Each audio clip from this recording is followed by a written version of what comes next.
if you take the decompression training idea and looking to apply the same online concept, you would say it's more about the water skills that people will need, or more about the theoretical skills on land that we try and cover? Well, you see, I think when people come for technical training and training that's on higher levels, they get a bit of a reality check, right, to what they think they were like, and to what actually is needed now to move forward. And this is where we immediately start having to teach the majority of the Sidemount essentials or essentials training to that person, because we realize they're missing so many things they need. You know, like they can't hold still. Now, you can have a diver with 1,000 dives, right, who's very comfortable in the water, certainly safe, you know, like they're not having panic, they're not having any problems really, but you ask them to stay still while they do a skill and they're all over the place. Right? That's just because they haven't ever learned to either correctly weight themselves or properly use that breathing control to stay in a fixed stationary position. So us as technical instructors, we're going to work on that until they get it right. So that actually means they can't really progress further because we're going to be the barrier. Now, what you find with some courses, as we've seen, is that other instructors maybe don't pay as much attention to that or care about it as much. So they allow them to get through the technical program, not being able to stay still. So actually we hear about this all the time with people doing valve shutdown drills whilst kneeling on the ground, you know, which is crazy. If something happened for real, you're not going to go to the bottom. And I think that's a good point. I mean, there's a handoff problem. You know, you leave one course not quite ready to start the next course, and so it's the next instructor's problem, really. So if you take that idea then and say, well, what about the cave level stuff? I mean, this is what we're hearing a lot of. You know, will we create a cave level training series? For me, I know straight away when people hear that being said, they're going to be like, well, there's two things. If they already had my online training and they studied it, they're probably very pro the idea of that. Like, great idea. It makes logical sense. Let's have an overhead training course. The people who are teaching that and don't know about online training yet will be thinking, no, this is crazy. This is going to cause a lot of problems. People thinking they can go into caves without them. You know. Okay. So where do I stand on it? It's quite simple, really. I think, where would my students benefit? Because if you go into a cave, you need in-water training.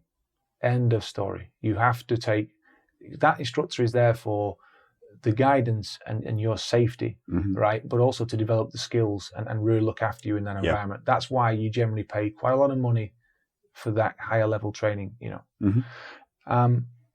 So where would the online training benefit you? Well, straight away, one thing we know from teaching cave diving, right?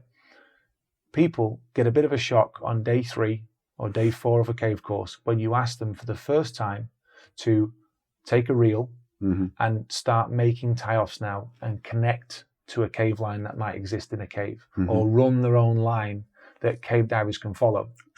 And you, just like me, I'm sure, with the first time you did it, it was like a horse with blinkers. All you could see was that reel and the fact that your buoyancy maybe wasn't quite right and you might have stirred something up. You couldn't pay any attention to that team, and you didn't really progress very well going into the cave. And I'm sure you turned your back to the cave a few times and made a mess of the line. It got slack, and we've all been there. So what can I do? Well, if I made a video on how to properly hold and use a reel to lay guideline, and just like we do in a cave course, we have them do it in open water first, right? And sort of get the hang of it and you know, and develop some kind of mastery before they go in the overhead environment. Why don't we have students with an online video then properly learn how to position the reel, the different types of reels, how to make tie-offs, the important things like before you move, make sure you're neutrally buoyant, pick your next tie-off, and then go there, you know, neutrally buoyant, able to work. So correct that buoyancy before you start to move. Don't try and be smart and do it as you swim to it, you know. So all those kind of good things, if you could be better prepared, see it online, practice it, you'd turn up to that cave course now with a much better skill level, right, coming into it. So I guess it's like taking the essential idea a little bit further. I mean, it's not a cave course, but it's the essential skills required to perform well in that course. That's how it sounds. Yeah, absolutely. It's again about looking at the finished product of a diver and deciding, is there anything I could do for them prior to meeting me and that in-water time? Is there anything I can give them that's going to help improve their course? Sure. So yes, there is stuff we can do for cave divers. Absolutely there is. The first is to have very good Sidemount essentials or essentials training, which the normal materials will cover. But yes, I'm going to be adding certain skills like line laying, for example. You know, and there's other concept that springs to mind straight away, is having a diver understand where they need to position themselves towards the guideline, how they should use their light to light up another teammate or to reference the cave, and how they should move in different environments. I can absolutely cover that as well with students in training in the past, which have been filmed, so you can have a better understanding of the entire program. So that 8 days of cave training movie that was quite famously put together, that has a lot of feedback. It opened a lot of people's eyes and awareness to how we create good cave divers.